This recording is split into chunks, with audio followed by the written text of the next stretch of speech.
De nouvelles voix s'élèvent pour réclamer des fouilles à la décharge de Prairie Green.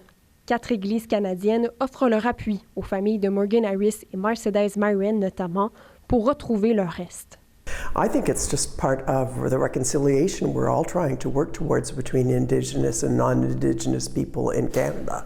Un soutien qui s'aligne avec les efforts de réconciliation auprès des peuples autochtones, explique l'évêque de l'Église évangélique luthérienne au Canada.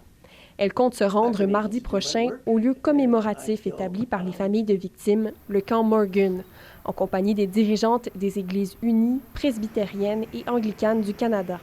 But I also hope that perhaps with church backing that the government might be a little more open to listening and hearing. La grande chef de l'Assemblée des chefs du Manitoba, Cathy Merrick, accueille favorablement ce soutien qui met en lumière, selon elle, la problématique des femmes autochtones disparues et assassinées au Canada. Dans l'autre camp, érigé en mémoire de Mercedes Myren à Winnipeg, les appuis sont aussi très bien reçus. I didn't realize what a big deal it was with our faith communities coming together, you know, all on board for the same subject. It's like remarkable. Mais ce soutien aura peu d'impact, croit ce politologue. Une prise de position ne devrait pas nécessairement être suivie d'action parce que là, justement, ça briserait cette ligne-là entre ce qui appartient à l'État. C'est à l'État, c'est au gouvernement du progressiste conservateur du Manitoba à agir ou pas. La première ministre du Manitoba maintient d'ailleurs sa position. Elle affirme dans un courriel qu'elle aimerait dire oui à tout, mais que parfois la réponse est non et qu'il existe des risques importants pour la santé humaine. Ottawa, de son côté, dit s'être engagé à agir, mais qu'il ne peut le faire seul. Nous avons besoin de la coopération de la province du Manitoba, indiquent les relations couronnes autochtones. Les 4 confessions religieuses n'ont pas indiqué si elles appuieront financièrement les familles des victimes, mais elles se disent ouvertes à aider. Ici Anne-Charlotte Carignan, Radio-Canada, Winnipeg.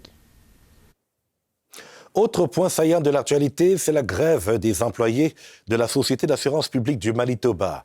Au 2e jour du débrayage, le syndicat rapporte que ces 2 dernières années, le salaire des employés de l'assureur public a été gelé, alors que celui des patrons ou encore des courtiers en assurance a augmenté de presque 8% dans la même période.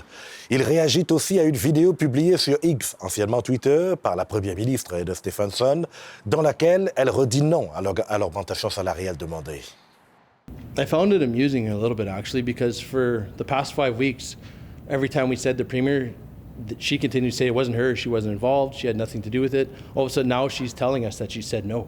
She's saying that she said no, and I think she actually said yes to MBLL to give them their extra, get their raise to a fair mandate, and we're asking for the same mandate for our members.